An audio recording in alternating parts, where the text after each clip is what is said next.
Hey everybody, Zeal Brothers here once again making another video. This one in response to our boy Colin Kaepernick. Now, for those of you who don't remember, Colin Kaepernick used to be a quarterback in the NFL, and it seemed like he kind of got blackballed out of the league. He was the one who popularized kneeling on the field for the national anthem. And he's in the news today because he said the NFL player is the modern day slave.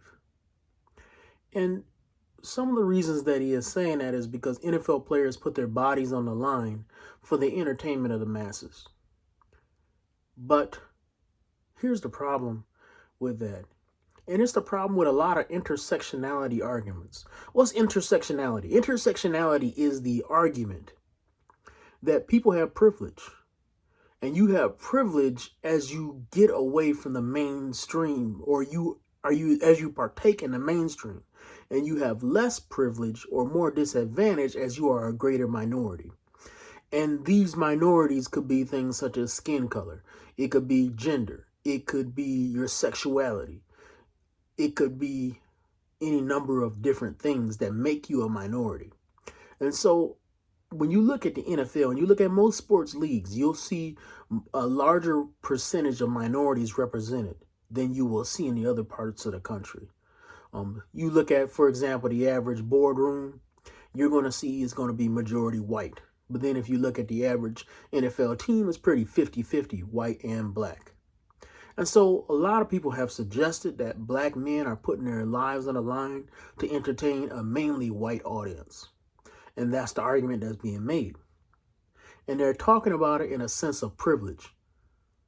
But there's a few things that are ridiculous about this argument, and as Christians, why we shouldn't get into that.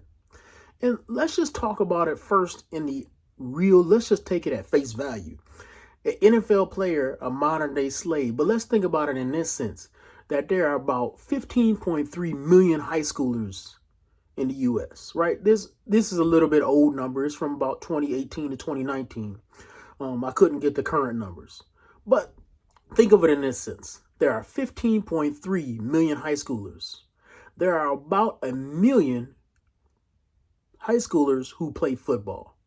So out of that number, 1 out of 15, or if you want to break it down, it's about 6.7% of people in high school are able to play football. And if you look at it in that sense, a football player is himself privileged. But that's not all. Because look at the number of high school players who get to play in college. And I'm talking about all divisions. All divisions altogether, there are 71,000 football players in the NCAA. And so when you look at that number of 71,000 compared to 1 million, you get about 6.5% of high schoolers will be able to be on a NCAA football team. Any division, at any level, even if you're just a bench warmer. That's your percentages. And if you look at college, that's a great privilege. Now, high school already is a privilege. I know because I used to be a jock in high school. And when you are a jock in high school, you get known, you have notoriety, people know who you are, girls may like you, etc. But when you are in college, now you go into an exclusive club where you are 6.5% of high school football players. You're the jock of the jocks. A lot of college athletes, they go to class, but they really don't go to class. If you're in a class with these guys, you'll notice they come every once in a while, but you secretly have this suspicion that somebody else is doing their work. And for a lot of them, that's the case. These guys come to the college, and I know it's kind of, and I'm one who is big on paying college athletes, so I'm not going to, I really don't have a problem with it in a moral sense, except for the duplicity of it. But for a lot of these athletes, when they come to college, they ain't really coming for the education. They're coming for the athletics. But they get so much notoriety, they get so much fame, they get so many women because they're an athlete. But if you look at another level above that, there's only about 1,700 NFL players. So about 2.4% of the NCAA makes it into the NFL. That's at any level. That's practice team. So that's how hard it is to get into the NFL.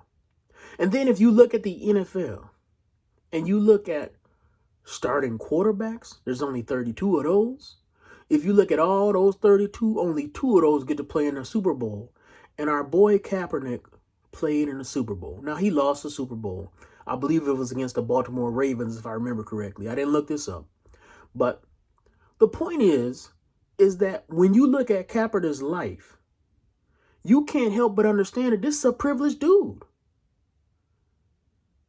For him to turn around and look and claim that he is at a disadvantaged situation is to ignore where his life is, that he got rich playing a game. Now, was he treated badly after he took his political stance? You can make that argument if you want to. And we could talk about how he's been treated. But the truth of the matter is that Kaepernick has become a household name. And he was able to make his fame and make political statements and have the bully pulpit that he has because of the NFL. For him to say that an NFL player is like a slave, it dishonors all of our ancestors. As a black man, I am deeply offended by this because an NFL player is in no way like a slave. Because slaves got whipped. Slaves got sexually assaulted. Slaves didn't get to choose who they married. They were bred like animals. And then you have an NFL player who has his pick of women, who's making millions of dollars. Yes, he puts his body on the line, but he chooses to do this. He chooses to be part of a sport. So you could walk away. You could be Ricky Williams and decide to smoke pot instead of being in the NFL. You can do that. You don't have to do this. You choose to do this. You choose to put your body on the line, just like a boxer chooses to put his head on the line every time he goes out in the ring. You choose to put yourself at risk to make a lot of money. And I don't fault you for that. And a lot of men, when they go to sleep, they think, man, what would it be like to be in the NFL? At the same sense, I don't envy you because I don't know the life you've lived. I don't know how your home life is, Kaepernick.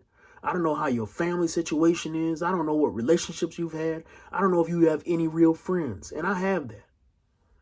And the thing about it is, when you talk about privilege, I feel that I'm privileged, even as a black man in America. And I know the average black man makes about $40,000 a year, and the average white man makes about $50,000 a year. So you could say that a white person is about 20% more privileged, or a black person only has about, a white person is 25% more privileged, and a black person is about 80% as likely to succeed as a white person, if you just look at salary numbers. And the point is this: even with all that, I feel privileged. And the reason that I'm privileged is because I'm a rare black man who had 2 black parents who got married before they had me. I was the firstborn. I'm a rare American who can say that my mother and father raised me in a Christian household. I'm rare in that they raised me with good values. I'm rare that I have a wife that's faithful to me and I have kids that I know are mine. I'm rare in that sense. That's my privilege. But here's the thing. Privilege is not something that you're supposed to be ashamed of. What is wrong with the concept of gratefulness? You know, we are approaching in about a month and a half my favorite holiday, Thanksgiving. And the reason that it's become my favorite holiday is not because of the historical nature of it.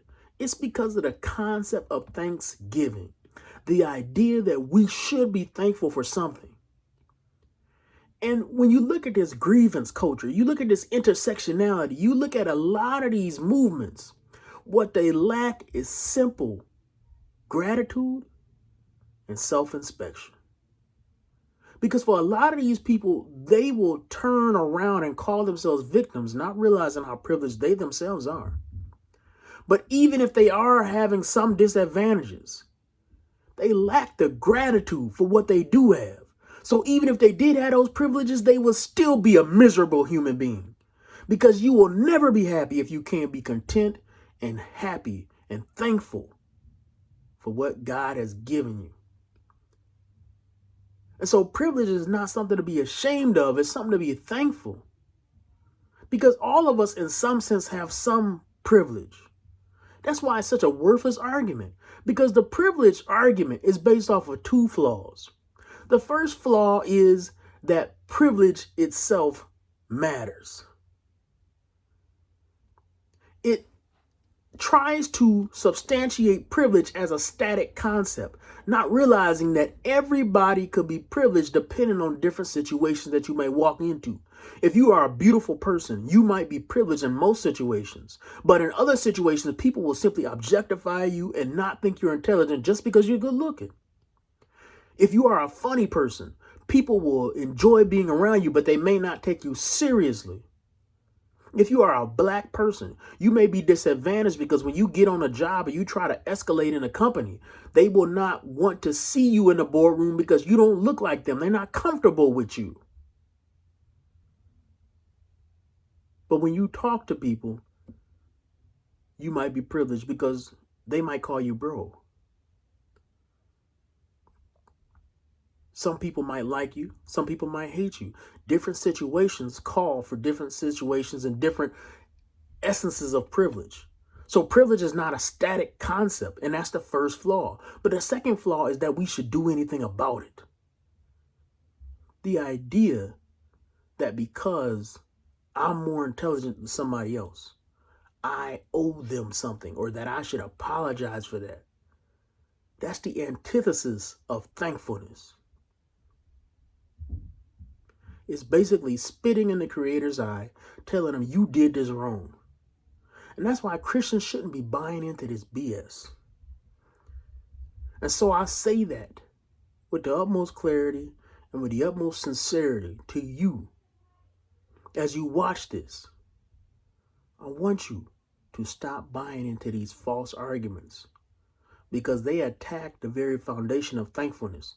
And thankfulness is such a strong concept. Other writers, biblical theologians, have said thankfulness is the guardian of the soul. I truly believe that. It's so hard to be lustful when you're thankful. It's so hard to be wrathful when you're thankful. Thankfulness automatically shifts your mindset. People ask me, how can I be filled with the Holy Spirit? Be thankful. Think about 5 things you're thankful for that God has done for you. I guarantee you, if you know who God is, you will slowly start to be filled with the Holy Spirit. And the point is that when we talk about intersectionality and all these things, we throw thankfulness straight in the garbage and act like it doesn't matter. So let's be thankful. And let's stop buying into these garbage arguments.